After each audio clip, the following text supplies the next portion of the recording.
सुप्रभात प्रिय विद्यार्थियों। आज मैं कक्षा 9 आप लोगों को हिंदी विषय के स्पर्श भाग 1 से काव्य खंड में रैदास के पद पढ़ाने जा रहा हूँ। रैदास का पद है, उसके पहले हम लोग रैदास जी के बारे में कुछ जानकारी करें। रैदास जी का नाम संत रविदास के नाम से भी जाना जाता है। इनका जन्म 1388 ईस्वी में हुआ और मृत्यु 1518 में हो गई। ये सिकंदर लोदी के समय माने जाते हैं। मध्ययुगीन साधकों में रैदास का विशिष्ट स्थान है। कबीर की तरह रैदास भी मूर्ति पूजा, तीर्थ यात्रा और दिखावे के विरोधी थे। कहा जाता है कि ये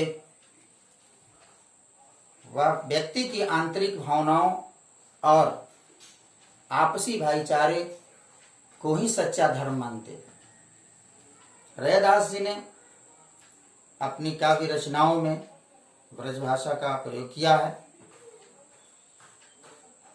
इन्होंने 40 पद लिखे जो सिखों के धर्म ग्रंथ गुरु ग्रंथ साहब में संकलित हैं। उन्हीं पदों से यहाँ पर 2 पद हम लोग इनका पढ़ेंगे। पहला पद में इन्होंने भगवान से अपनी तुलना किए हैं और ये बताते हैं कि हमारे आराध्य हर रूप में, हर पल, हर काल में सर्वगुण संपन्न और सर्वश्रेष्ठ रहे हैं।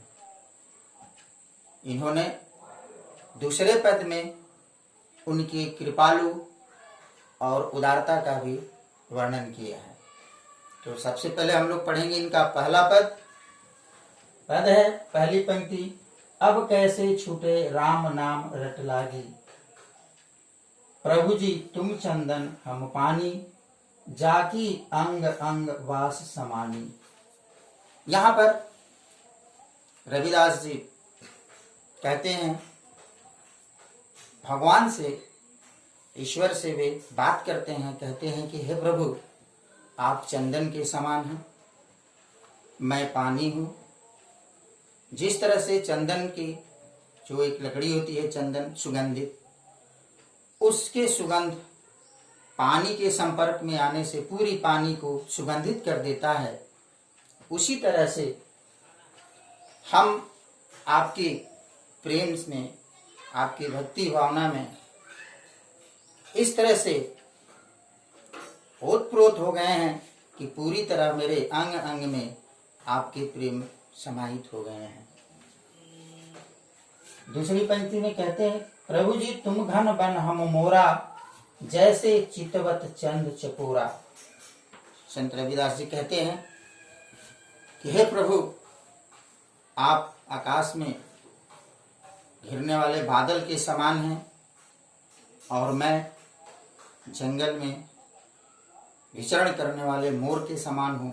जिस तरह से आकाश में छाए हुए काले बादल को देख करके मोर प्रेम से आपके दर्शन के रूप में आनंदित होकर नाचने लगता है, उसी तरह से एक यहाँ पर चितवत शब्द है, देखना। चकोरा शब्द का अर्थ होता है एक पक्षी जो चांदनी रात में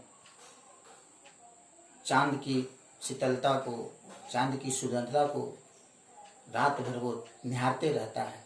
उसी तरह से संत कबीर कहते हैं कि हे प्रभु, आपके प्रेम के लिए मैं चकोर पक्षी की तरह एक टक से देखते रहता हूँ। उसी में हम आनंद अनुभव करता हूं। आगे की पंक्ति में कहते हैं रविदास जी कि प्रभु जी तुम दीपक हम बाती, जाकी ज्योति बरय दिन राती। हे प्रभु जी, हे ईश्वर, आप दीपक के समान हैं और मैं उस दीपक में बाती के रूप में हूं जो लौ प्रज्वलित करती है। उस प्रज्वलित लौ से जिस प्रकार से रात्रि में अंधेरा दूर हो जाता है, उसी तरह से आपकी ज्योति से अंधकार रूपी अज्ञान भी मेरे अंदर का समाप्त हो जाता है। आगे की पंक्ति में कहते हैं संत रविदास जी, प्रभु जी तुम मोती हम धागा, जैसे सो नहीं मिलत सुहागा।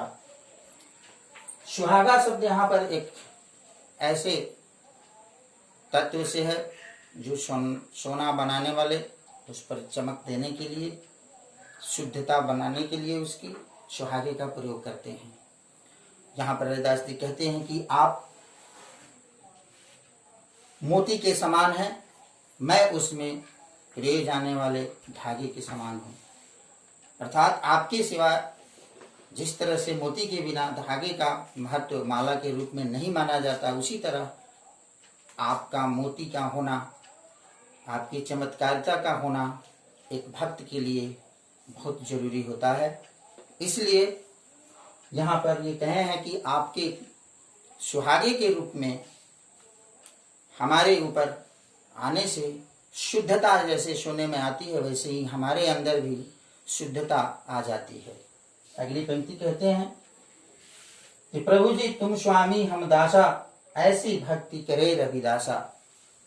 हे प्रभु, आप ऐसे स्वामी हैं जिन पर सबकी आपकी जिन पर सब पर आप कृपा करते हैं, आप कृपालु हैं। हम आपके सेवक हैं, हम आपके दास हैं, हम हमेशा आपकी भक्ति में रहते हैं। आपके स्वामित्व का हम जीवन भर स्वीकार करते हैं और भक्ति में हम सेवक के रूप में हमेशा सेवा करते रहना पसंद करते हैं।